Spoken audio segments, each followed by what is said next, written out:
ଖିରେଇଟାଙ୍ଗିରିରେ ପାଳିତ ହେଲା ସଧବା ନାରୀଙ୍କ ବଡ଼ ପର୍ବ ସାବିତ୍ରୀ ବ୍ରତ।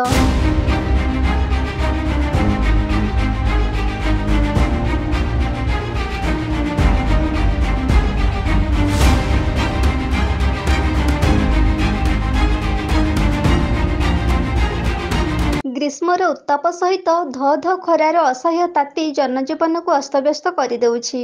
ତଥାପି ସଧବା ନାରୀମାନେ ସକାଳୁ ସକାଳୁ ନୂଆ ଶାଢ଼ୀ ପିନ୍ଧି ହାତରେ ପୂଜା ଡାଲା ଧରି ଏକତ୍ରିତ ହୋଇଛନ୍ତି ବରଗଛର ଶୀତଳ ଛାଇ ମୂଳରେ। ସଧବା ନାରୀମାନେ ପାଳୁଛନ୍ତି ନାରୀ ଜୀବନର ସର୍ବଶ୍ରେଷ୍ଠ ପର୍ବ ସାବିତ୍ରୀ ବ୍ରତ।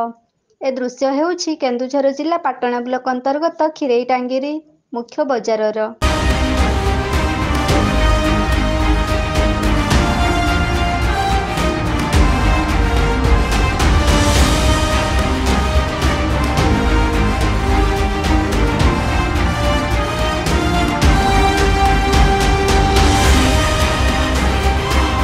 ଯମରାଜଙ୍କ ପଛରେ ଯାଇ ସ୍ୱାମୀ ସତ୍ୟବାନଙ୍କୁ ଯମ କବଳରୁ ଫେରାଇ ଆଣିଥିଲେ ସାବିତ୍ରୀ।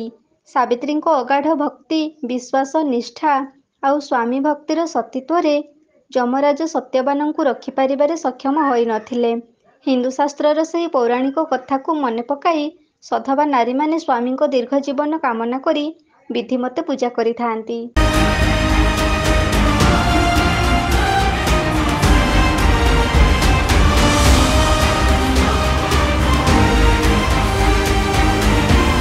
ଖିରେଇଟାଙ୍ଗିରି ହାଟ ପଡ଼ିଆରେ ଥିବା ବିରାଟ ବରଗଛ ମୂଳରେ ଫଳଭୋଗ ଧରି ବିବାହିତା ନାରୀମାନେ ସାବିତ୍ରୀ ବ୍ରତ କରିବାରେ ବ୍ୟସ୍ତ ରହିଛନ୍ତି।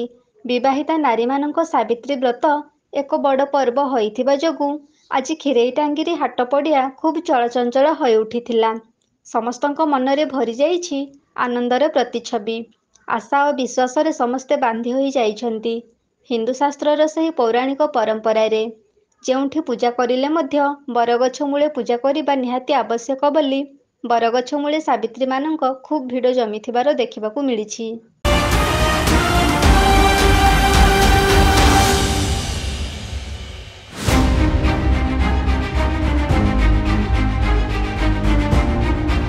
ବ୍ରାହ୍ମଣଙ୍କ ମନ୍ତ୍ରଧ୍ୱନିରେ କମ୍ପି ଉଠୁଛି ପୂଜାସ୍ଥଳୀ। ସ୍ୱାମୀଙ୍କ ମଙ୍ଗଳ କାମନା କରି ଭକ୍ତି ସହକାରେ ଭଗବାନଙ୍କୁ ଗୁହାରି କରୁଛନ୍ତି ବିବାହିତା ସଧବା ନାରୀ। ପ୍ରତିବର୍ଷ ଏମିତି ଏହି ଖିରେଇଟାଙ୍ଗିରିରେ ଆଖପାଖ ଅଞ୍ଚଳର ବିବାହିତା ନାରୀମାନଙ୍କ ଦ୍ୱାରା ଏଠାରେ ସାବିତ୍ରୀ ବ୍ରତ ପରି ବଡ଼ ପର୍ବ ଏଠାରେ ପାଳନ ହୋଇଥାଏ। ଆଉ ଚଳଚଞ୍ଚଳ ହୋଇଉଠେ ଏହି ବିରାଟ ବରଗଛ ମୂଳ।